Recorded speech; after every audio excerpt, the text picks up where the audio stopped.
Guys, this is not a false alarm. Hold on. I am still here. She's still here. Can I hijack this for a moment? I know I've never done this before, but I want everyone to realize interrupting me? what's going on. Emily's still here, and she's very likely going right from here to deliver a baby. Competitive greatness. I'm like, hey, you want me to handle everything? Greatness. She's like, I'm coming in. I'm coming in. She is so passionate about Liberty Athletics that she's like, I'm coming in. The baby can wait. I will just wait and do it after. She's literally leaving from here to go to the hospital and have the baby. We got ourselves an induction on our hands. Oh my gosh, I hope not. And this is dedication, and it's because you, Flames Nation, you tagging us. We need to ask the hard questions, and you're going to get all the realness from the Flame Central podcast presented by OrthoVirginia. Oh, by the way, Emily gets to just say whatever she wants and then be like, well, I'm out of here for the rest of the season. So then we pick up the pieces. Yeah. So we might get Emily unleashed today. No. Can you please send a post-birth, like the sweaty, not the one where they are made up and they're in the bay holding the baby like this, all wrapped perfectly. We want the I was just in the heat of the battle. Yeah. Like how I looked running in for the podcast, this morning. Like that. A lot of times of how I look when I first come into the office. Hey, we have a great show coming your way.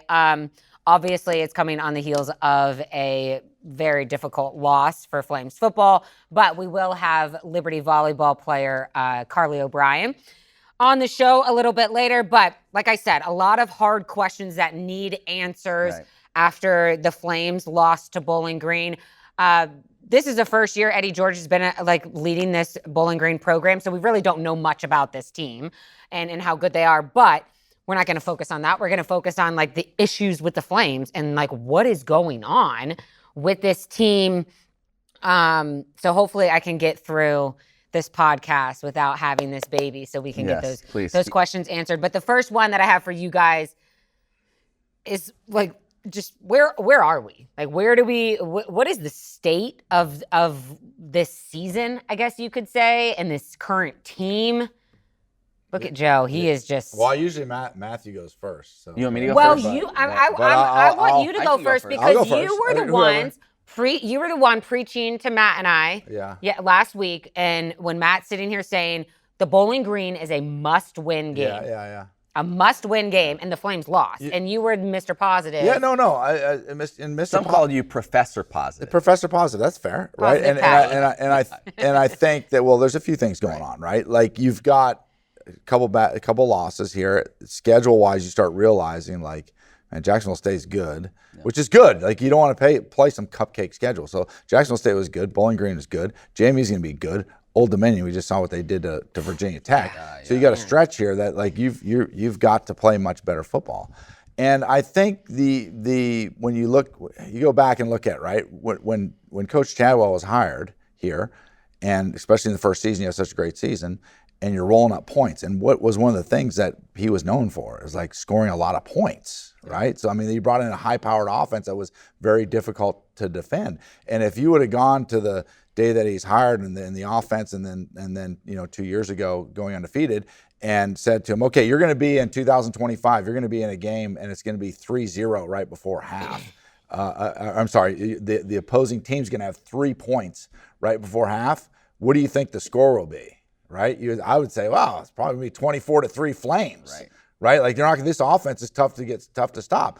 But obviously, the struggles have been on the offensive side of the ball. If you're a Liberty defense right now, and you're at 3 points right before halftime, it's the defense on the defense side. You got to get into the devil's in the details. You got to get into what the heck's going on. And so you start looking at it, and then you go back and I was fortunate enough to because I called the UNC game, so I couldn't watch it live. Yeah. So I came back yesterday and went through the game and watched it. At least you got to fast forward through some of those. Yeah, and when you start looking at it, stepping back and looking at it from a film perspective, say, well, okay, what's going on? And defense playing well. Yeah. Okay. Offensive line is struggling bad. Yeah. There's your bottom line. Yeah. You go and to Jacksonville State, you throw a touchdown pass, and you got a suplex holding call. right? WWE style. Yeah. It's like, oh, that wasn't holding. No, that's holding, right? You go into the Bowling Green game, you throw a touchdown, and you got a suplex holding call. That's holding. You're gaining. You do some good things from the quarterback position. You do some good things from the receiver position. You do these good things that create momentum, and everybody knows that momentum is the key in sports. Right. And you start doing some things that create momentum, and then you turn around and it's all taken away from you. So it's like, and then I really think a big part of this is from the O-line play, and don't get me wrong, like Billy Durkin is as good O-line coach as you can get. So I'm not sitting here putting on Dirks. At some point, there is the player accountability part of this that goes. When I was coaching at Liberty, I had two really good Liberty running backs by the names of Stacy Nobles and Walt Heilig. They were both really good backs, right?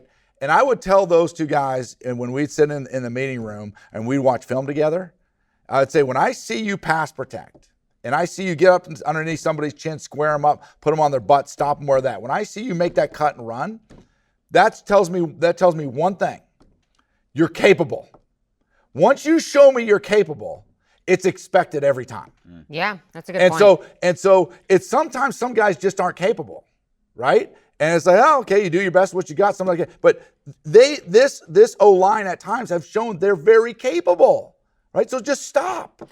Correct the mistakes that you need to make in order to win football games. And that's where they're at right now. Is that I like Ethan Vasco. Yeah. I like Ethan Vasco. So he's the right guy under center. I think Ethan Vasco has made some good, like the one ball down the sidelines to the tight end. Dude, that was a tough throw. Perfect throw. Make the catch. Don't get called on a holding penalty back-to-back that gets touchdown. I think he had 2 touchdowns called back, right? 2 touchdowns called back. Right, so my point is, like, and then Ethan Vasco's out there, and he's a tough kid. He's made the ball he threw to Reese Smith on the out, not the one that got picked. That was a bad ball, but the ball that he threw in that Reese Smith caught. Like, dude, these are good throws. And I think in Ethan Vasco, and he won't say this to you, but I think in his mind, what he's thinking is, do I really, in my heart of hearts, do I really trust that this offensive line is going to give me the protection that I need in order to go through my reads, make my progression? Or do I feel like I've got to put on myself or I've got to be rushed? Yeah. And so I think, like, that is, like, if you start boiling this thing down to, like, what the heck's going on here, it's a different football game at Jacksonville State if you get the touchdown. It's a different football at Bowling Green if you get the touchdown. These are different games, so they're closer than you think, but at the same time, there are some glaring issues that need to be fixed. I want to hear your thoughts, Matt, but I have a couple follow-ups because I know I'm going to forget. So do you think that the officiating was good in this game? Can you blame the officiating in this game? Was it fair? Because that is a big thing on Twitter. You can't blame the officials when Bowling Green had more than 100 penalty yards. Like, that takes that off the table. That's a really good point, Bowling Green was called for, 10, 11 penalties and over 100 penalty yards. So were they good or bad? I don't know. But both sides had penalties, and Bowling Green had way more penalty yardage going against them than Liberty did. Okay. And my second follow-up is, and this is just like speaking from X and like Flames Nation asking these questions.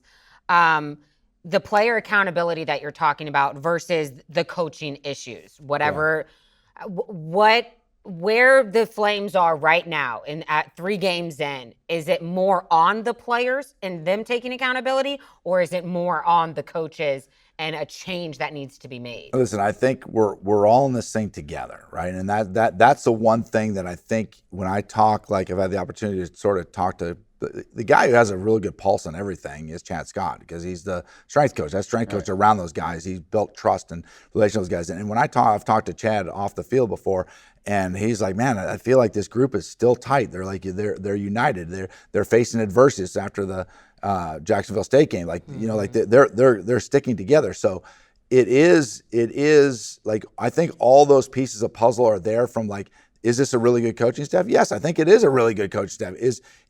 Are the players united in the locker room? Yes, I think the players united in the locker room. The bottom line is none of it means anything. And this is what you got to preach.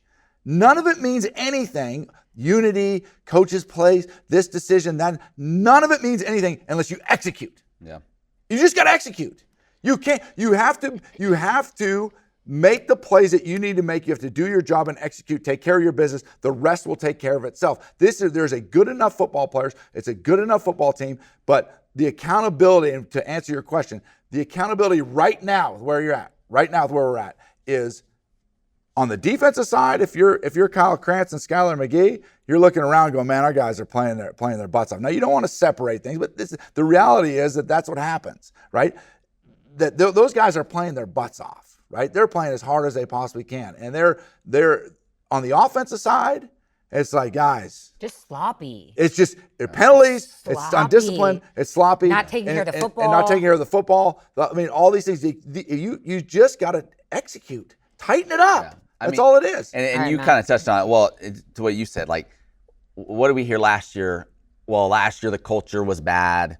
There were problems in the locker room. Chadwell used the line, the enemy was within or whatever, last year. So that's last year. Yeah. This year, I do think we talk about the vibe around the team, the unity, it feels different. But to your point, who cares? Who cares? None of that matters. That's my point. If you don't win, if you don't execute on the field. You got to execute. So at some point, then, if it's both of those things, like what is the root cause? Like what's going on? And I don't know. Like the offensive line is a huge part of it. As I started to kind of think about like maybe that's the one thing. Like I started thinking about what can you boil it down to? Like this is the one thing. You've got turnovers, critical penalties, missed field goals. You missed a field goal in every game this season. Yeah. And as good as the defense played in this game, they struggled to stop the run mightily against Jacksonville State, and they're giving up almost 6 yards a carry on the season. So they're not totally like you can't say like totally they haven't done, but they did play well enough to win against Bowling Green. Absolutely, they did. So it seems like each game, it's like, well, it's multiple things, but it's also it's the same things. And the turnovers has been a huge one. You talked about it last week. You just can't win when you don't value the football. It's a 3-0 game at the end of the half. Liberty with the ball, essentially just trying to maybe you get into field goal range. What does that mean? I don't know. But or you just field goal range? Or you just bleed out the clock and you go to the half and it's a 3-0 game. Yeah. But instead you put the ball on the turf and Bowling Green gets a touchdown right before the half and it's a totally different ball game. Yeah. And so you just can't win that way. The penalties, the tackles have been an issue. Like let's just say that. You see them getting abused in this game at times, and then you see the penalties because they're getting beat. And that goes back to the trust factor. Like that quarterback has to know that when he drops back to pass it, that there's a reason why the left tackle in the NFL is paid the second most on the football team on average, right? Because he protects the quarterback's blind side. Right? And that quarterback has to know when he steps back there that I have the opportunity to feel like I can go through my progressions and I'm not, whether it's the left side, the right side, whatever it is, that I can go through my progressions and then make the proper throw. And I just don't think that, if we're being honest, I don't think that that's the case right now. How much do you think that this is just a lack of focus with these players? And to me, if it is a lack of focus, and these guys being locked in. I don't think I put it in the focus category. I think everybody, I think preparation-wise, the coaches are teaching the right things and the right drills. This is a proven staff. It's not like they haven't done this before. So it's not a lack of focus. I think, if I'm sitting in Coach Chadwell's shoes right now, I'm going golly, it's a lack of fundamental discipline to me. When you start looking at the mistakes, a focused mistake isn't like grabbing a guy and then suplexing him on the ground. To me, that's a discipline mistake. All you got to do is sink your hips, when you feel like you're losing them. When you feel like you're losing them, you can't just pick them up and toss them. You're going to get called, right? It's okay, I'm losing them, but I'm going to sink my hips, move my hands, move my hips in order to at least give it a chance where the quarterback can still make the throw. You bail on technique. And then you bail, and it's like you feel like you're losing. That's well said, Matthew. You bail on technique. When you bail on technique, you get penalties, and those penalties cost you football games. But that's something that we've seen. That's a discipline. That's something that we've seen pretty consistently. I also like, because something else that you hear a lot from fans is like, well, they're just not recruiting at a good enough level. And I don't know that that's the case. With that. Like you and I, Joe, we've been at practices for years, and you don't go and say, well, they're just not as athletic as they've been. Like they have athletes. So like, I don't think that's the issue. I don't think I don't think there's a shortage of talent on this roster, is what I would say. That's a great point. That's a great topic. Okay. I think defensively, they've recruited very athletic, very good, and they've recruited depth, right? And I think that's helped the defense out a lot. When I look on the offensive side of the football, and I started going back through, guys who were like studs, right? When you look at Golden Gandy, right? Yeah, and then you look at Demario Douglas, right? And it's like there was always a standout stud, right? Especially in the skilled position, right? And so to me, right now at skill position, you go back to some of the running backs. Obviously, there's been some great running backs that come through Liberty, right? You go through the skill positions now, and you start looking. You have a lot of good football players. You do. Like Blue Vaughn's a good football player. Dickens' a good football player, right? Dante Lee Jr., Elijah Canyon. You start going down the list of Reese Smith, right? But is there that? Who's that guy? Who you remember? We called the game, and I remember saying it during the game. We were playing somebody, and it got to the point where it was like offense wasn't doing that well, and I was like, dude, just give the ball to Demario Douglas. Right. Just I don't care how you do it. But I don't care how you do it. But I was like, and thankfully they gave the ball to Demario Douglas. He made plays, and they won the football game. Right. So the question is, do you have that guy? CJ Daniels. CJ Daniels, they're a perfect example. Like, dude, there's some dudes that you need to get that guy. So I'm glad you mentioned that, because that guy, according to the staff going into the year, was Juju Gray. Yeah. Now, we'll find out tomorrow when we talk to Chadwell. Maybe he's hurt. Maybe he didn't get his first touch till 11:05 in the second quarter. Whoa. He had 3 touches in the entire game for 9 yards.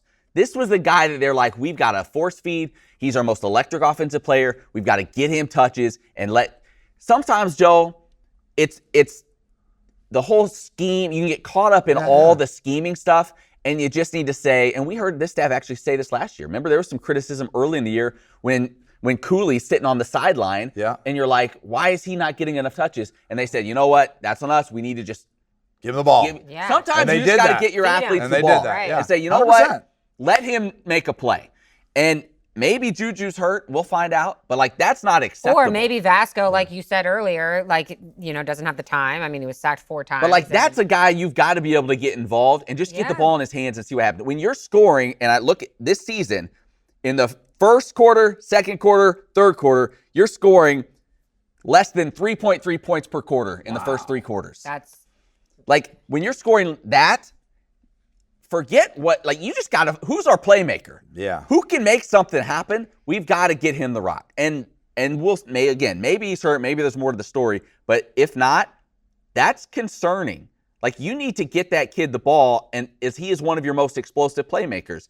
That worries me. We have seen some good things. Evan Dickens, he may be the best back by far. Yeah. He at least he's looked like it. He runs tough. So he runs tough. He's made plays for them. Dante Lee has become a dude. And you talk about Vasco, one thing you can't say about Vasco is, the guy throws a good deep ball. That's where we've seen him excel, is on some of those deep shot plays, and where there have been some explosive plays. Dante Lee's been a part of a lot of it. So he's taken a big leap. So we have seen some guys that have shown, okay, maybe a couple of these guys can be players.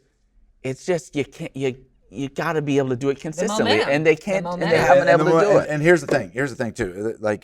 Now you have a sample size, right? Yeah. So you've got these games. You're a quarter of the way through the year. You're a quarter way through the year, and so every JMU's coaching staff right now, yesterday they're putting on the film, and they had a bye. Yeah, they had a bye.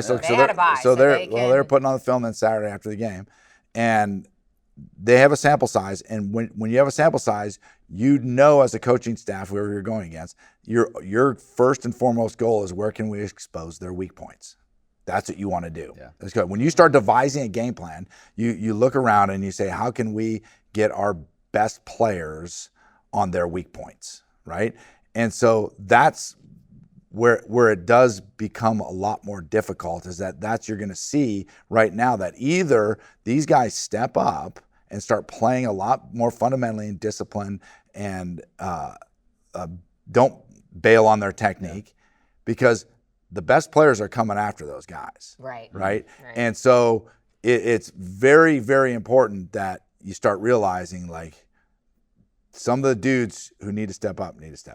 We'll get to this interview with volleyball player Carly O'Brien in just a moment, but I have a few more questions that I want to ask you guys. The potential targeting hit on Vasco, should it have been targeting? Should it have been reviewed? When I saw the replay on that, I was like, were you surprised that it wasn't reviewed? I mean, I thought that was pretty clear. Vasco's a tough dude. He's a tough but dude. You know what? And he left for one play. And we talked to him, and we put out that little sit-down interview we did last week where he's like, I don't slide. I don't like to slide. And actually, he told me, like, he doesn't like to slide because what was the stud quarterback Coastal had a few years ago? You remember, I know you're talking about. But he's like, he had all the concussions. He's like, I saw him slide. Grayson McCall exposed his head on a slide, and somebody came and just rocked him, and that was a concussed him. He's like, he was never, right after. He's like, so I worry about exposing myself when I slide. But at the same time, you also are taking some big shots on the ends of these plays, and watching that, it's like, how long, like, how can he hold up? Like, how much punishment can he take? That's a concern going forward as well. But he is a tough dude. Because it's not like Merdinger is not a quality quarterback. No, I think he can step in. He can step in. But it's not. I mean, the battle was between Ryan Berger and Ethan Vasco, and Berger is no longer. There's a reason he was the third quarterback going in the minds of the coaching staff. Right. So it is a little concerning when I'm like, take some shots. I mean, let's get through all the weeds right now. The weeds are, the bottom line is this: tighten up the penalties and the stupid penalties. Protect the football and protect your quarterback. Yeah. If you just take those three things right there, right, for the rest of your schedule, you're in the fight. Now the other side of it too is like, okay, you're in a little bit of a slide right now. You got JMU who's going to be really good. Yeah. You got Old Dominion who's going to be really good. These aren't going to be athletes like Maine and Bowling Green. No, like exactly. that's what's concerning is like if we look a little. No, and I don't want to. I want to be very careful of how you got to turn this quick. Like this has to be turned very quickly because I'm not saying that there aren't athletes on Bowling Green and Maine. But there might be a couple. I mean, you have a whole squad coming to Lynchburg and JMU and ODU. Yeah, they're different dudes, especially on defense. Like you're going to see athleticism on defense. But at the same time, it's also like you got to keep the ship united, right? And you got to keep people together because these next two could be really potentially, at least square. Hopefully, you turn things around, but it could potentially be tough. But remember, you've only played one conference football game. Yeah. And at the end of the day, it's things are a lot better. I'm not buying that. I'm sorry. I just and I don't mean to interrupt you, but in today's day and age, when you have so many players coming from all these different teams because they didn't get playing time, these guys weren't all recruited together and they're all buddies and they're growing together. This is what I get concerned about when you're 1-2 and you had 2 games that you could have won and you have the defense maybe playing a little better than the offense and guys turning on each other because you went in. What do we hear all fall? This is such a unified group and they're all brotherhood, blah, blah, blah. Like this right now, this is really going to show your brotherhood if you're gonna get through. But my point, because this isn't there's only one conference game, but what you said about momentum in the game also plays into a factor going into these non-conference games. If you go 1-4 I just don't see these guys being all buddy. Right. Well, what you're saying is that if you happen to lose the next 2, right? Then This is a big moment right here. My point, of how they. I don't disagree with that. That potentially could happen. But at the same time, if you take the long road picture, let's say that does happen, right? And let's say it doesn't spiral, and it's like, okay, all right, now we're going to regroup, and we're going to go on a run in this conference. And they go on a run in the conference. Let's say this happens. Yeah. They go on a run in the conference. They play in the conference championship. They play Jacksonville State again, which they're capable of beating. And they beat them, and you're holding the trophy there. At that point, do you go? Oh man, we're talking about how this team battled through and they Absolutely. stuck together. Absolutely. They won a conference championship. They're going to a good bowl game. Right. 100%. All those things. So my point, I get your point, and I'm not saying you're wrong in that, but it's going to be tough. It's going to be really tough to put yourself in a position down the road for that one day to happen if you don't, to your point, if you don't get your stuff together now. Well, and that's the point you're making. Yes, and it's that there's a lack, I think, across college football, there's a lack of leadership because you have guys in locker rooms. But in locker rooms. I will say this. I'm not talking about the coaching staff whatsoever. Let me jump on what you're saying.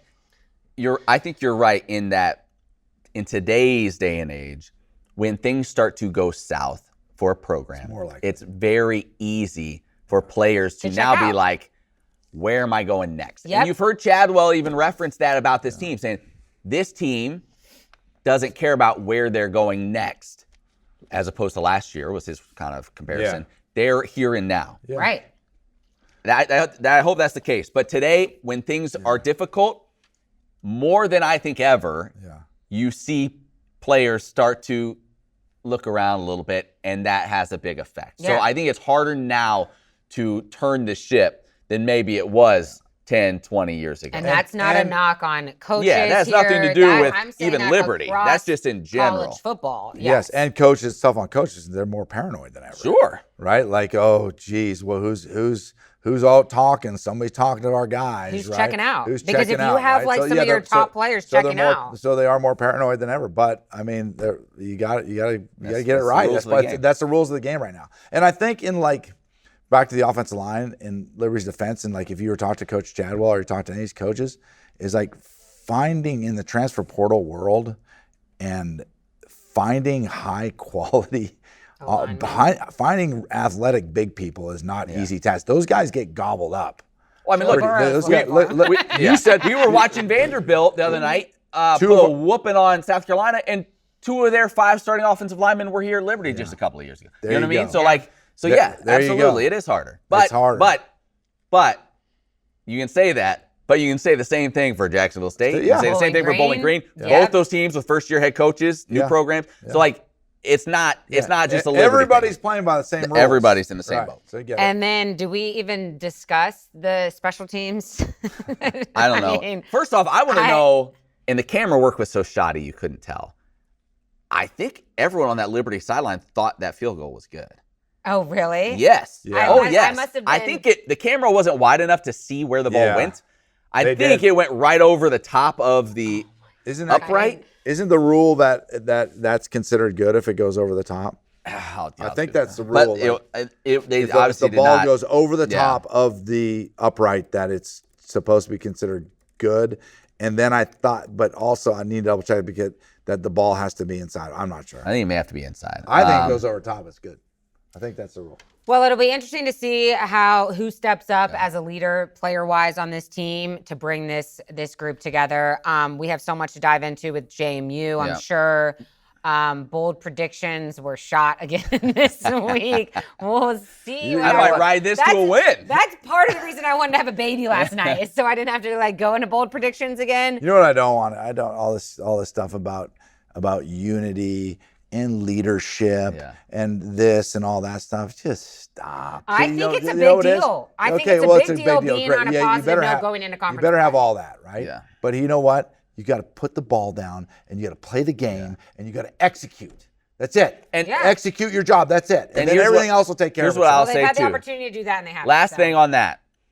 The hardest thing for people outside the program to judge or critique are those things you talked about. Leadership, those things in that building that we don't see every day. Right. So the only thing many of us and many folks out there watching can critique the final is product. What they see on the field. It's the product. So that's the reflection of, that is why the fan base is acting, the way that they are, why so many people are unsettled by what they've seen. They don't know whether it's good locker room, bad locker room, whatever. Yeah. What do I see? What do you see on the field? Yes. And that's why concern is so high right now. Yeah. That's fair. Yeah. It's very fair. You know what? There have been a lot of teams that had bad chemistry, guys that didn't like each other. And you know what? They went out on the field and balled out. You know what I mean? There are plenty of teams where you hear about, how about all those Cowboys teams? What were they doing? Yeah, what were they doing? You think they were just on the straight and narrow, just like all dialed in, pulling the same direction? Like there have been plenty of teams and examples over the years of teams that have been complete train wrecks, that have been bad dudes. I mean, look that at the show. It's whatever. A train wreck. Look how and yet, you know what? They step between those lines and we get the job they done. got it done. Sure, we may not love each other. You have no idea what's going on between the three of us before that red light comes on. You have no clue. Red light comes on, we ball out. That's what we do here. Right. I mean, Matt and I fist fought before the show. And he's got a mean right hook, I'll tell you that right now. Ridiculous or some truth, Jamie Chadwell should be on the hot seat. No, come on. Stop. I have to ask these questions. It is what is all like when you look at the internet. I'm not saying that, but I'm just addressing it for our fans. I agree. No. I think it's ridiculous. It's 3 Give me a break. games. This isn't, we're not at Brent Pry level at Virginia Tech. Oh. That's you know what I very mean? true. That's we're very not true. there. I am just. So it could be worse. I mean, ooh, you want to be Virginia Tech right now? Oh, yikes. What an absolute Okay, we'll train talk- wreck. But whoa, real quick. But though, one other thing, real fast. I know we need to stop. I'm gonna The have longer this we talk, baby. yeah.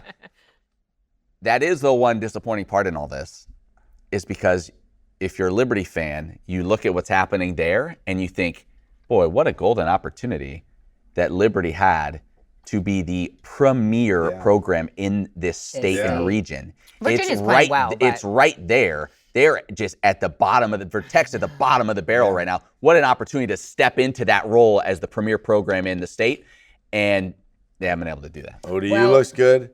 JMU looks good. Yep. And I'm telling you something right now. I've watched them play twice. Virginia has gotten better. I agree. Virginia has gotten better. Virginia's putting up some serious points. Yeah. But like Joe said, there's still time. You know who's and winning there's on this still campus? Conference play. You know who's winning on this campus? Volleyball. Volleyball. So let's go to this conversation with Lady Flame, Carly O'Brien. Who cares if it's football season, because we're a volleyball school. That's right. Apparently we now. have been this year. We have been this year. An 8-1 start for the Lady Flames. Carly O'Brien is here to discuss it all and really talk about just this hot start and this new team. There's so much newness. Jeremy White leading the pack. What stands out to you of how you guys have gotten off to such a hot start so quickly?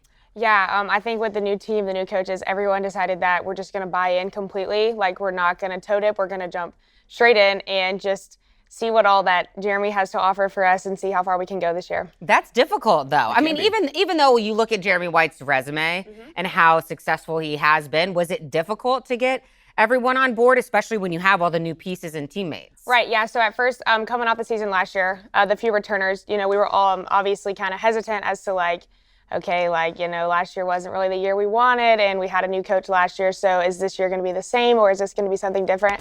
But I think with Jeremy's resume, we really have a lot of respect for him and how much he knows for the game, so it wasn't really that hard trusting him. You were in an interesting spot because you were recruited by one coach, then played for a different coach last year, and now a third coach in your sophomore season. Yeah. Was there ever consideration for you, after last year, I don't know, this is a lot of turnover. Maybe I need to go someplace else, or were you no, Liberty's where I want to be. I'm going to try to ride this thing out. Right. So when I first committed here, Liberty was the place I wanted to be. I loved it here. I loved Trevor, who recruited me, and I was super excited about coming here. Last year happened, and last year was not the year that I expected, not the year I wanted. So obviously I was a little bit hesitant, and I was I'm really not sure that this is the place I need to be. God, please tell me, is this where I'm supposed to be, or am I supposed to be somewhere else? And then we got Jeremy, and I was you know what? I was I'm going to give it this year. I'm going to trust it and see what happens here. And literally, God has made it very clear to me that Liberty is the place I'm supposed to be. That is awesome. That's awesome. Especially in a world of the transfer portal where it's so easy. Let's welcome in Joe Yacht. He likes to make an entrance. A full experience Joe Yacht, come on, give it up for Joe Yacht. A full experience. He likes to be introduced like that. How are you doing? Central podcast presented by OrthoVirginia is not the same without Joe Carly, Yacht. you are my all-time favorite. Yeah. Oh my gosh. Yeah. See, and he just What are you doing here, by the way? Okay, we're just gonna go away. Hey, I do want to say though, because people may not realize, because you're playing your first home game tonight. So you've been on the road. People haven't got a chance to see you. On the road again. Just can't wait to get on the road again. Okay. Your sister is here on the team too, a freshman. Oh, let's go. What has that been like playing? I'm sure it's you're used to playing with her, but having her back now after having a season where you two were apart. Yeah, it's been great. It's a little piece of home, and anytime that I kind of miss home or get a little like emotional, I'm always like, she's there. I can go talk to her. We can hang out, and it's been great. Yeah. This start for you guys, 8-1. 8-1. Yeah, I know. You said night and day was how you described it. Is it the system you guys are playing is different? Is it like positionally? I know you said you're playing a different position this year. Yep. What are some of the ways that you guys have changed things to find this early season success? Yeah, I think position-wise, a lot of the girls that obviously didn't get to play last year are now playing and they're starting for us. And I think just by position, everyone is starting to stand out, and we're really getting to see the true colors of everyone, and it's all coming together really well. And it's just very helpful with a staff that knows exactly what they're doing and what they have done all their life, and they're really just putting it together for us. So I feel like CUSA standing 7th for. I think it was like 6th. Was it 6th or 7th, Joe, preseason? And I said, a little disrespectful. I went on the record and said, yeah, right. Yeah. It's gonna be better than that. Back. Yeah, roll it back. I was pretty adamant. Said that on Flint Central. Do you feel like though, like a chip on your shoulder? Yeah, 100%. We've all talked about it, and we're like, you know what, guys, like if this is what they think that we can do, I think we're gonna slip up on a lot of people and catch them on their heels. I like it. Yeah. You know, if you ever get really deep into the tournament, chance to win a conference championship, whatever it may be, no. Just listen to me. Just listen. Listen. And you hear rumblings about, hey, listen, we're going to bring in Joe Yock to be the motivational speaker before the game. Just stop it right there. Don't let him. Just put it on your responsibility. This happens. I'm for the team. I'm all for the team. I'm all for It was a conference tournament game, wasn't it? Somehow, Joe got invited to speak to the team before a conference tournament game. It did not go well. It did not go well. Hey, so I'm a team guy. I recognize that sometimes I may not be helpful. Okay. And so if you hear those rumblings again, just shut it down right there. Shut it down. So what are you most excited about this team and its potential? Yeah, I'm just really excited to see how far we can go. I think we still have a lot to learn, even though we're 8-1. There's still so much that we can learn, and I'm just excited to see how far we can go. Yeah, you beat ECU. They were undefeated. That's a huge win. So you've got ECU, and then what was it? The first Big Ten victory in Rutgers. program history. Yeah. What was that? What was the vibe like after you guys won? It was great. Jersey down. Yeah, I went to 5 sets, so that was a great one to win on the road. And I don't know, that feeling of winning is just always so good. And to be around the people that I love and people that I literally spend every day with, it just couldn't be any better. Matt actually did a story on Jeremy White. Yeah. Did you have a chance to watch that of how he started into volleyball? Bizarre. Which is so cool. It's like late college, and he's like he'd never been to a high school game. He never knew nothing really about the sport, and now to see how much he, obviously he's come along in his career. Yeah. Good dude. Solid dude. I agree. I want to touch on something. Apparently, is it true you love pickleball? Yes. What? See, you may not know this. Wow. You just want Joe has one of the most private elite, oh my gosh, elite leagues. Carly O'Brien, women are not allowed in this league. Well, it is the most. Some women are, not all. So he has 2 courts. Actually, no, 4 courts at his house. It's a big deal. Yeah. So you may need. Do other girls play on the team? Yeah, a lot of us do. Stop it. You No, get with Coach seriously. White. Have a team out. Yeah. Volleyball, pickle. We should. Our team would love that. We'll put on the whole dog and pony show. We did that. You did that for softball years back. Yeah, you can. Softball. We would love that. But they were really bad.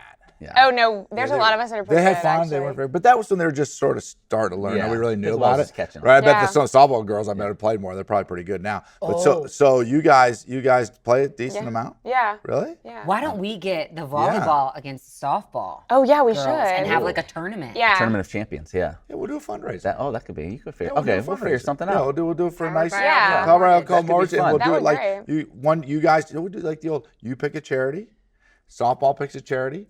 And we'll love raise this. money for it, and whoever the winner is, the money That's goes. perfect. Yeah. That's Just literally bored. It's just all just The coming money together. the money goes to that charity. Yeah. I love it. Yeah. Okay, we'll and figure get people to something out. donate, do all kinds of stuff. Yeah. We'll do it up That'd be right. great. I have another question for you. You were the 2023 Gatorade Player of the Year in the state of South Carolina. Stop it. I always wonder when I hear that, are there perks that come do you with get that? free Do you Gatorade? get Yeah. gear? Yeah, Do you you get gear. drinks? Like, what is that? Do you have like a card, like a platinum card? You can just get a free Gatorade at any point? Like, how does that work? Yeah, so for that whole year, I got a bunch of Gatorade, and I got like a bunch of Gatorade bottles and like Gatorade bars, Gatorade like powder. Whoa. And Gear. yeah, I got a like framed Gatorade jersey, 2 Gatorade banners. So they take care of you. Yeah. Since I came in late, what's your position do you play? I'm an outside hitter. Oh, an outside hitter. We've had, remember that? Joe, do your bit. Joe does this volleyball thing. Okay. Go. Okay, so this is if you're an outside hitter, This then is with Delaney Dilfer, right? yes, you have to. Delaney. You always tell me if you do this, and please tell me you do, because if you don't, please start as the ball crosses over the net on the serve. You just start with just a light one. Set me. Oh yeah, 100%. Set me. 100%. Is that legit? Set Yes. me. Carly, do 100%. not buy into this if this is not real. You do it. 100%. Yes. That's my girl right there. So are outside hitters, are they kind of like the wide receivers of volleyball, where it's like receivers are like, I was always open. They can always come back to the huddle and they're like, I was open. Right. You're just like, just get me the rut. Just set me the ball. Just set me. Just Oh, close well, come on. You got to be careful because wide receivers are also very much like diva. Like, Oh, that's me 100%. Yeah. Oh, okay. As long as Yes. you own it. Yes. As long as you I own mean, it. if you're going to be an outside hitter, you got to be a little bit cocky. You got to be, 100%. you got to have a little bit of I swagger love to you. that. Yeah. And it's just as simple. Set me. Yeah. And you can do that if you're the 2023 Gatorade That's player. right. of the year. Yeah. That's right. What's the vertical at right now? I don't know exactly. It's probably like maybe 19 inches, 20. You guys have some high flyers, though, Coach. Yeah, was we telling do. us. He was saying some girls that can really get up. Yeah, we do. I feel like if I was We on have a a big front 16-inch line. box, I wouldn't be able to jump 19 What's inches. more important for a hitter? Is it like just sheer athleticism and to be able to rise? Obviously, the higher above the net, the better opportunity you have. Or does so much more have to do with the technique that you use and being able to hit the ball hard, ball placement, that kind of stuff? What do you find to be the most useful and valuable? I think that it has a little bit of both. You have to be athletic, obviously, to get up and hit the ball, but your vertical is a big part. And especially for people like me, like I'm an undersized hitter. I'm the shortest hitter we have on the team. How tall are you? I'm 5'7". Okay, yeah. Short yeah, as that. I'm just a little 5'7". Yeah. Yeah, so vertical is like really important to me, but to other people, it's not. If people who are 6'4", 6'5", I mean, they can. They're barely, already up there. Wow. Right, they Yeah. barely hop and can hit it down. So it's you like- have to rely more on your technique, ball placement, Yes. and like. Yeah. And it's not just get up there and hit it as hard as you Right. can. Yeah. Right. Some people, they're just so far above, they're just trying to Straight down, yeah. just hit as hard as they can. You've got to know I'm where more you're of going like with a it. little shoddy hitter, and Yeah. Your But if you placement. leave me enough, I can. She's put gonna it bring the down. hammer. Oh, let's Yeah. go. Yeah. You didn't bring the hammer. Hey, Yeah. tonight, 6 o'clock against Radford. Carly, I want to know how you got into volleyball. Yeah, so when I started when I was 5, my uncle actually coached volleyball, and so I started. We were like, why not? We signed me up for a little like academy clinic, and from then on, I have loved Gatorade it. Player of the Year. That's all I've played. Volleyball was the only sport I ever. Really? Really? Yeah. You never did Really? anything else? Nope. That's very rare. 'Cause Yeah. I read your dad was a football guy, right? Yeah. Troy? Yeah. Played at Troy? Okay, so yeah, a football background. Nice. Yeah. Yeah. And how did Liberty get in the picture? Yeah, so Liberty was actually the first school to reach out to me on like the very first day that we could talk to anyone. I had never heard of it, never even looked at it, nothing. And then I decided to come on a visit and loved it ever since. So So great. Where else did you visit other schools? yeah, I visited Memphis and then I visited Wofford. Memphis was too far and Wofford was too close to home. So It's perfect. Yeah. Perfect. It's perfect. Yeah. Now Perfect sister medium. joins you, so yeah. yeah. Yeah, I got the whole fam. Yeah. I love Well, it. excited for tonight. Just what Dad and Mom wanted to hear Yep. when they're listening to the podcast right now. Like, hey, our daughter's on the podcast. Wofford is too close to home. Oh, thanks. Mommy, yeah. Thanks. I need a little distance. Thanks a lot. Appreciate that. No, they're still close enough. 6 o'clock tonight. We need a good crowd. Yeah, and we I'm do. told we're going to take care of it. You know, we wouldn't do this for everybody. We're going to give, let's just do it. We're going to give sunglasses to the first 100 that show up tonight. Oh, You want to do yeah. that? Let's do it. Actually, it was already planned. We have nothing to do with that. But first 100 get sunglasses as well. Let's do so it. 6 o'clock tonight, show up. This is your first home game. Yep. I might miss it, but maybe it'll be on ESPN Yeah. Plus or something. Yeah, I can have Emily it might streaming. have other things going on. Carly O'Brien, thanks so much for your time. I wear my sunglasses. Okay. See, this is why I'm allowed to sing my little bits Yeah. because he is. Carly, I think you were putting up with us. Yes. Yeah. Of course. Thanks for having me. Best of luck the rest of the season. Go prove those CUSA preseason polls wrong. Absolutely. Can't wait to see you guys the rest of the way. Yep. Thank y'all so much. Man, really excited about how Yeah. Jeremy White has started this program and see where those women will go this season. You always So wonder when exciting. you get a new head coach, sometimes there can be a little like, I don't know, what do we think of this guy? Like a little trepidation. Like They jumped in. She said, we decided we're going all in. We're all in with this dude. Love it. And obviously, it's where did it start? Where did it start? Okay, I'll tell you where it started. Okay. Yeah. Sure. We may be sponsored by OrthoVirginia. That's great. Yeah. But where did it all start back then? Okay. It all started with Jeremy White getting powered by Alcoa Mortgage. Yeah. Okay. Well, that's where it all started. That set the tone. For the whole season. So yeah, be sure to get out. Yeah. Set the tone. Hey, be sure to get out there and support the Lady Flames at Liberty Arena. It's been a long time on the road, so give them a warm welcome home to start the season. Okay, let's talk a little bit more. Oh, women's soccer. Tough loss to Kansas. Tough loss. A ranked program. Hate those Jayhawks. Oh, that's very Matt Warner. It's like me and the Dukies. Yeah. Those heathens. Yeah. The men still unbeaten. They were a draw against JMU. Dude, I'm telling you something right now. Who's tough? Because I know they're really good. Is the Liberty field hockey team only lost to the Tar Heels 3-1. Yeah, they battled. And I'm telling you right now. Yeah, I know how good the Tar Heels are. They're not called the University National Champions for nothing. Hey, they're number 2 in the country. And by the way, I didn't realize this. I was told today by our resident field hockey insider, Donald Scott, that Liberty also has a big-time player that is getting healthy and hasn't been able to play yet. Really? A big addition. You better watch out for that field hockey team. Yeah, you better watch that field. They can make a run like they did a few years ago. I like it. So currently, Liberty was at 9th in the nation. So losing to number 2 UNC, that might affect it, but they won't. They may go up. It's only their first loss, so I'm not sure what happened. They may go up. They're 9th in the Yeah. They're 9th. Yeah. Oh, I like it. Yeah, that Duke win definitely helped. Okay, let's get back on the gridiron and talk a little bit about Liberty's next opponent this Saturday. Maybe I'll be at the game. I have no idea. We've said this every week. I really feel like this is it. Oh, I forgot my opening line to start the show. I hope you guys are still listening and watching at this point, but I was going to be like, hey guys, just kidding. This is just a gut. There's no baby. Emily just let herself go and couldn't bear to admit it. Yeah.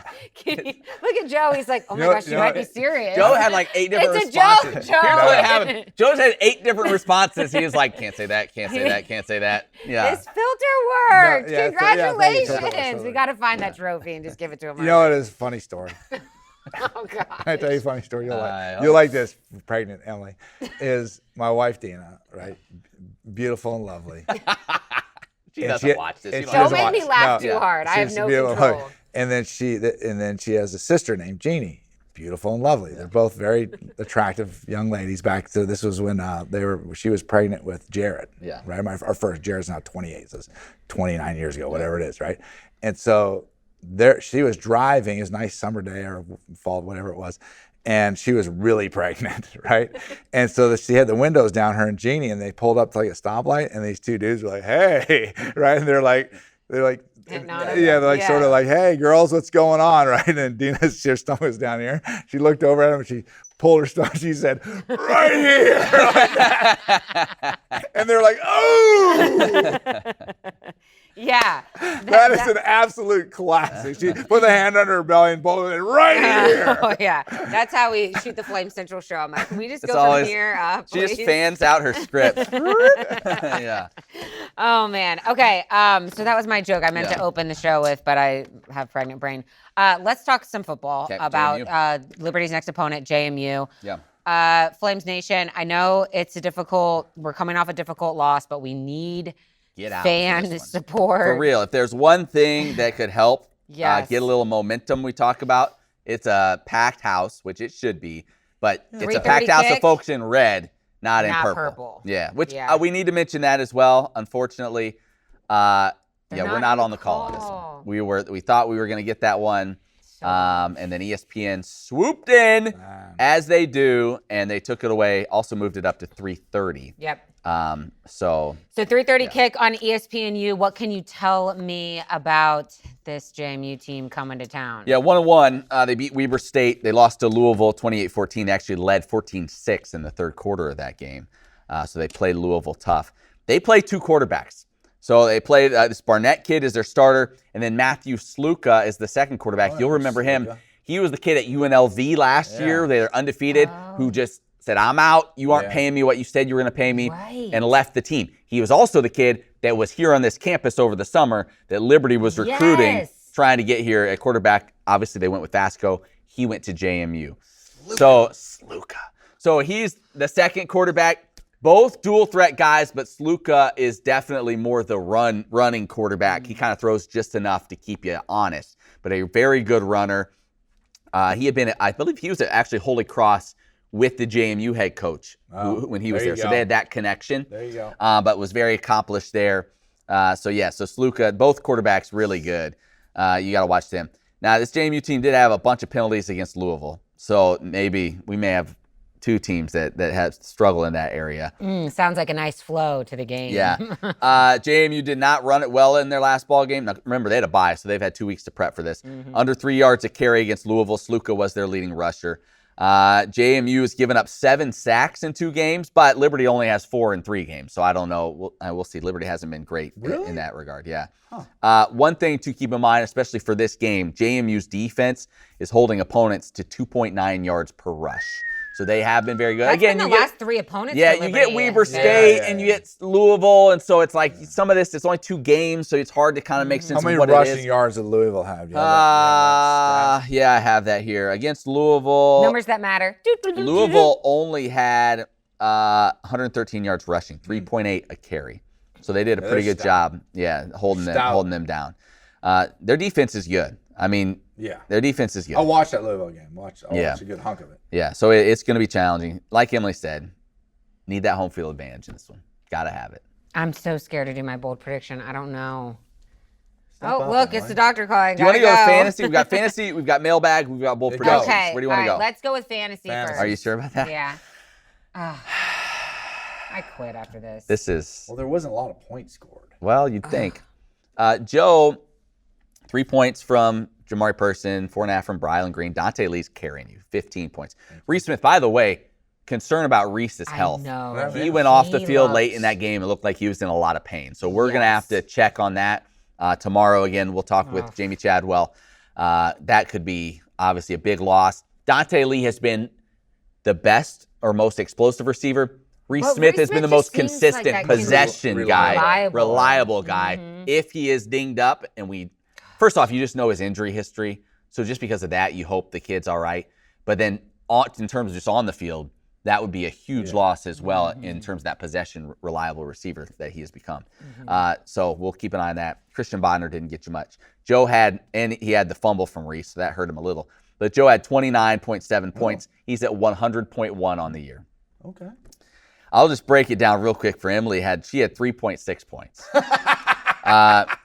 Casey Kane, 1.8. Vaughn Blue, 1.8. He had a big. That was his best game of the year. Nothing from anybody else. That is beautiful. So you have 47.4. I did not do much better. I had 6.5 points. Oh, boy. How is Joe? How is Juju Gray not getting more? Boy, that's why Matt had that rant earlier. I'm more focused on that. I feel like Juju Gray should be more involved in this offense. Caden Williams, his fumble hurt. Cost him. I just want this to be said on record. After this game, right? After this week game, 4, we can. I'm going to be losing. Make free agent. I am dropping Vaughn Blue and picking up. Well, you are. You don't. Evan You're on the Dickens. clock. You're not even on the clock yet. You're telling what you got to do. Wait till after the games, and you can start talking. I don't need to wait after the game. I know that. All that to say, I'm switching those I players. have 54. She has 40. Basically, if you add our point totals together, we would just barely be ahead of Joe. Why do you have to say things like that? I'm just trying to put it in kicking me while I'm down. It's the truth that matters. It's not. That's so annoying because he literally was absent until like August 30th. He has an eye for talent. He has an eye for talent. Oh my gosh. Thank you. I know what it's like to sit in a war room. Right. All right. Whatever. Do your mailbag thing. Okay, mailbag. Let's jump to it. All right. Charlie writes in, loves the show. He said, don't know how easy it would be to find it out, but how rare do you feel like it is for when a team has over 100 penalty yards that they still win the game? Have you seen that before? I am sure it's happened. I tried to get ChatGPT to look it up. It struggled. It said their best guess in terms of in the NFL side was like 35% of the time you win. if you have over 100 penalty yards. I don't know. Well, that was their Bowling best Green just guess. did it. But that's what I'm saying. Bowling Green just did. So they were saying, like, is there any precedent? How rare is that? I would say it's pretty rare. Well, I would think it's also not just the penalty yards that matter. It's the timing, the quality, sure. the quality of the penalty. It's right. the quality of the penalty. Like, Right. there's a difference between you're on the 50 and you get a 5-yard legal procedure call, or you throw a touchdown pass and you get it called back. Which, by the way, this is back-to-back weeks, and this is actually something, again, I don't know how you'd look this up, but Liberty has led in total offense each of the past 2 weeks and lost. Like, that's rare. I would think that's pretty rare as well. Yeah. One time, sure, but to do it twice, that's pretty rare. Do you have anything on PFF grades that you wanted to mention? Top graded defensive player was Ethan Crisp. He played a lot at the linebacker position, 39 snaps. Well. He played well. Remember, he had that game last year at, I think it was Middle Tennessee, where they used him a lot, and he played really well. He's from that area and had a big game. So he played well. On the flip side with the linebackers, concerning, 2 of the 3 worst graded players were Joe Carter and Darrell Farrar. Really? So they did not grade out well according to PFF. Farrar had that just absolute frustration penalty out of bounds, the personal foul. Yeah, so that did that went well. Offensively, Evan Dickens, Dante Lee, the top 2 graded offensive players this week, which makes sense. Tough week for DJ Geth on the offensive line, but he wasn't alone, as we mentioned in that. So yeah. We'll see what Yacht Talk breaks down on this week's Flames Central. If you haven't checked that out, be sure to tune in. That show comes out on Thursday. I have more mailbags if you want. Oh, you do? Yeah, I'm sorry. Keep them going. We're not done. Sorry. Sorry, Charlie. Got a message from Corey Vidston. Says, our son is a transfer baseball player. My wife and I are loving what we've seen from the program, and keep up your amazing work.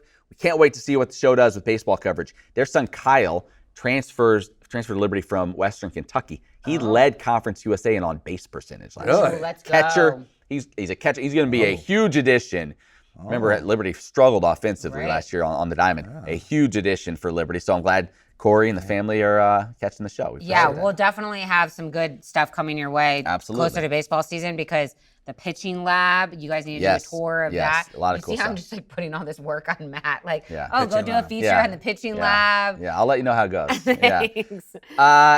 Elton wants to know, how many turnovers equal a quarterback change? We kind of touched on this already. We're not really putting it all on. How many turnovers? Wouldn't put it all on Ethan Vasco at this point. Obviously the number one thing is to protect the football, so that's always going to be the major factor. But, a couple of things that you've touched on, and this is where it goes back to just like execution to mistakes, is look at the yardage, right? Like the yardage, like it's not like like a quarterback, he just can't move the ball. Yeah, they're moving the ball. Right? You move the ball against Jacksonville State, move the ball against Bowling Green. Showing up in those total offensive So it's yards, like the offense is capable. It's just cleaning up those mistakes. Yeah. So last thing, we got a message from Matt Lilly. He just wanted to say that he listens to Joe on another podcast as well. What? Well, I was on as a guest. And that he loved it. I'm not really. And that apparently you called somebody Big Grits, and he thought that was great. You know what? That's a great story. I sent this guy a mug as well. Did you really? I did. Yeah. See you later, Big Grits. Yeah, that's what he liked. He liked that. And this is actually a good story. Eric Montross, who played at Carolina, was a 7-foot basketball player. Did he play against Liberty in that tournament game? No. Did he? Doug? Yes, we're going to yes on that. So they went on my senior year to win the national championship. Eric Montross was Jones Angels, a play-by-play guy for the basketball. Eric Montross was his analyst. Eric Montross passed away either a year or two ago, right? And was a beloved Carolina guy. And so on the end of the Jones Angels podcast, they always have the guests say, "See you later, Big Grits," right? And so I had called the Carolina game, was talking to Jones. I said, "Jones, I didn't know what that meant." Yeah. Right. And so he told the story. He said they were playing in Memphis in the NCAA tournament, and it was him, Eric Montross, another guy, and they went to this restaurant, and they sat down. The waitress came over, and Eric Montross was the waitress and said, "I want big grits." Right. And Jones like, "What do you mean big grits? Like you want like large size hunks of grits or a big plate of grits?" And so they started laughing about it. Right. And then they were leaving the restaurant, and the waitress opened up the door from behind the kitchen, and she looked at Aaron Montress, and he said that she had been flirting with him a little bit, right? And she opened up the door and looked at him and said, "See you later, Big Grits," right? And so that's where the whole right "see you That's later, weird. Big Somebody Grits" called came me from. Big Grits. That's the last mailbag. Okay, thanks so much for sending in your questions. Remember, you can be a part of the show at flamecentral@liberty.edu. All right, let's end the show with bold predictions for JMU Liberty here on Saturday. Again, kickoff 3:30. Will Joe Yock stay the course? Here's what I want to do. I know who's getting ready to bail ship. I want to take us back though, because I know who's getting ready to bail Liberty. ship. Hold on, a little history, a little context. So Liberty is. Y'all better wrap it up because you guys are like full-blown story mode in this episode when I'm literally about to go into labor. Just tell us when it's time and we'll stop. Okay, it's close. Liberty below 500 for the first time since 2019. Wow. We all remember that. That was the start of the Hugh Freeze era. They lost to Syracuse in the opener. That's the hospital bed game. That was the hospital bed game. That was the hospital bed game. We all remember that. That's right before you got here, wasn't it? Yeah, I was like here, hospital bed game but I wasn't. I wasn't. That was the famous hospital bed game where it's the thumbs up to Dino Babers. And then they lost on the road at Louisiana that next week, which I think was also from a dentist. I think that was a dentist chair he was in for that game. He upgraded to a dentist chair. And then he upgraded to the bandstand. And that's right. I forgot about the bandstand. Oh my gosh, the bandstand. He was Larry Sykes. I should have asked for that this year. You should have. What was I thinking? But then, so that was the last time Liberty was below 500. Then they reeled off 5 straight wins. Yeah. Never looked back. Right. So just to give some context there, it can turn around. It can turn around. Who wants to do a bold prediction first? You want me to just go? Yeah, go, man. All right, Joe. Where am I from? The Show Me State. The Show Me State. Yeah. Right. I'm from Missouri. He's from Missouri. You got to show me. Yeah. So can Liberty win Saturday? Absolutely. Absolutely, they can win. Yeah. Do they have the talent? Do they have the playmakers on the offensive side?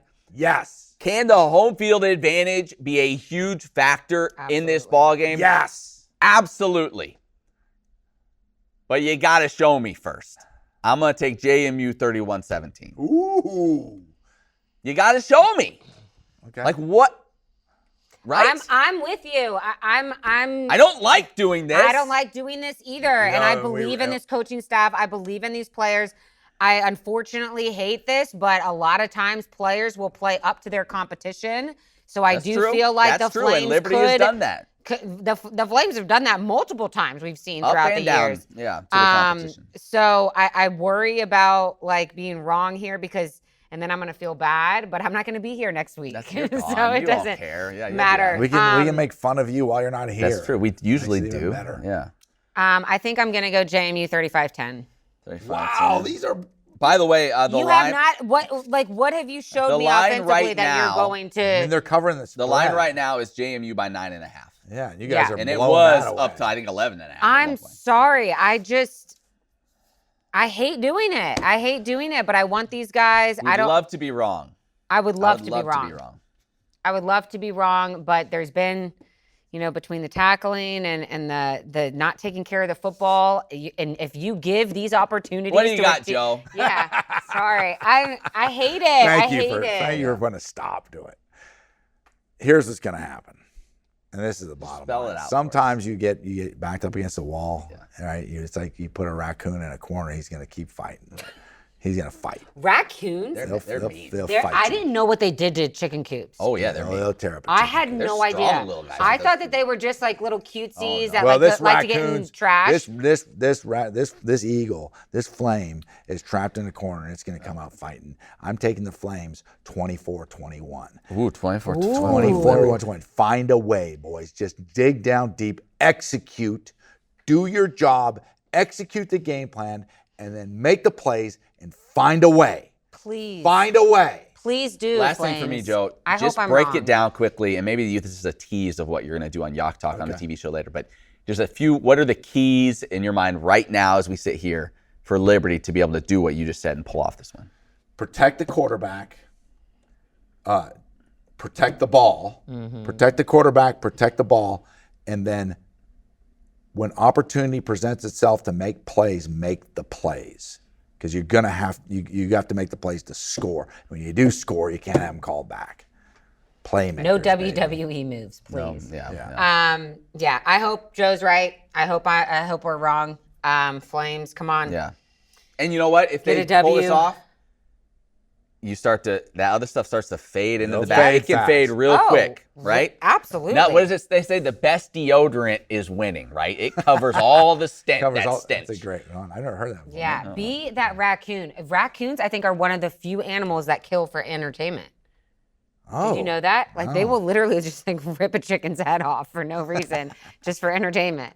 I didn't know this. This is how Emily is going out. That's how she's going out. She's ending her run with that. She's ending her run with a raccoon saying, "Are you entertained? Are you not entertained? Are you not entertained?" Hey, be sure to tune in and support these guys while I'm gone. We don't want the numbers to drop off too much. Please. I will be checking in. I'll be sending in my stuff. She'll be in the hospital. She'll be at home with the baby. Why are the ratings so good now? Whatever. Take another 6 weeks. Is this 6-week operation? This is going to go for 6 weeks? We don't know. We don't want to tell the people any numbers yet. Take care of that baby. Yeah. We will. Yes. For Joe and Matt, I'm Emily. We'll see you. What is it? Big Grits. See you later, Big Grits.